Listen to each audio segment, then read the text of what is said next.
In recent years, we've discovered throughout the world that there are pockets of incredibly fertile, rich, deep black soil that were actually modified by human beings over thousands of years. This occurred in Asia, Africa, and in North America, but the most famous of these all is in the Terra Preta of the Amazon. And what all these soils have in common is that they were created by using what we now refer to as biochar. Biochar is essentially a form of charcoal that is prepared to put back into the soil. And it's made by taking any biomass, particularly woody biomass, but other types of biomass work as well, and cooking it at a very high heat in a low oxygen environment in a process called pyrolysis, which releases the gases from the woody material, which are combusted, leaving you with 100% pure carbon. And that carbon is resistant to breaking down and will last for hundreds and maybe even thousands of years in the soil. Why does this matter? Why should we be interested in biochar? Well, it turns out that biochar is an incredibly powerful soil amendment. 1 gram of biochar, a piece that might be about this size, has incredible surface area equal to approximately the surface area of a tennis court. It's fascinating to contemplate that, but this is so porous with large holes, small holes, that this provides all kinds of negatively charged surfaces for positive ions or nutrients to cling to. So if you live in a rainy environment, like we do on the west coast of Canada, that biochar enables us to hold nutrients into the soil and not lose them away in the winter rains. Biochar also contributes to fantastic soil structure because of the habitat it provides for beneficial microbes. These microbes are all really critical in building good soil structure and in cycling nutrients. So these pores that are in the biochar are basically like housing for beneficial microbes. And also the biochar is like a sponge. It holds on to water, so during the hot summer months when we get relatively little rain, it keeps our soils moisture, which is certainly ideal for growing. What we do when we make our biochar, we use a system that's not all that different than this 5-gallon pail, although on a much bigger scale, in what's called a top-lit updraft system. And this mimics those same conditions that have been practiced around the world for thousands of years underground, but it is a little more precise.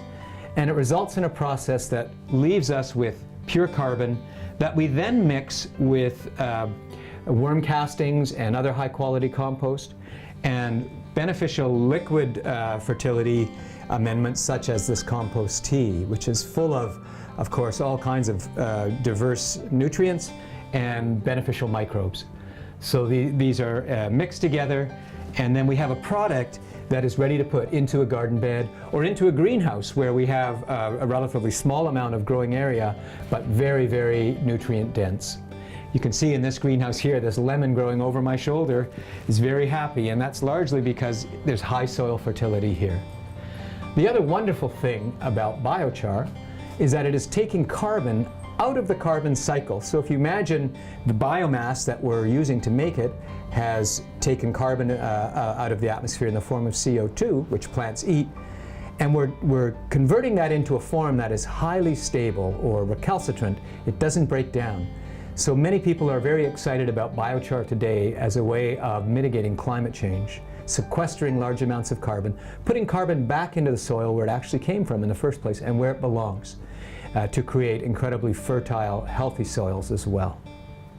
This is an example of a larger piece of woody biomass, a cross-section of a stump that was put into our biochar processor, and it came out perfectly in its carbon shape. And so what happens in the pyrolysis process is all the non-carbon elements are gasified, and those are combusted, so that fuels the process. So we're not using any extra fuel to create this, and we're not creating additional greenhouse gases because the carbon is left behind. And then we take this material and we crush it down to smaller sizes, blend it with our worm castings, add our liquid fertility and microbial amendments, and we have a wonderful product ready to use in the garden or in the field. I'm beside a garden bed here that has been treated with biochar now for 3 or 4 years. And this small garden bed has become incredibly productive due to the high soil fertility that it has. In fact, this garlic that's here in front of me, this beautiful big elephant garlic, which is our whole family's supply of garlic for a year, came out of this one bed here. We just harvested it a couple of weeks ago, and now we've got a second crop here in the summertime coming in. And it's all because of this incredible, beautiful soil that we've created through the addition of composts and mulches, but also biochar. And the biochar is functioning to hold on to the nutrients, make sure they don't leach away, and to release those nutrients to the plants when the plants need them, and also to retain moisture so that throughout the dry summer, plants can continue to thrive. So this is just an anecdotal demonstration, but clearly showing how incredibly light and what good soil structure this has, and wonderful soil fertility, all because of the application of biochar, along with other organic amendments. If you're interested in exploring how the many benefits of biochar can help your garden, your farm, or your community, please get in touch with us. We'd love to work with you. You can order biochar from us, book a workshop or a consultation, and find lots more information at our website, www.thegoodearth.co.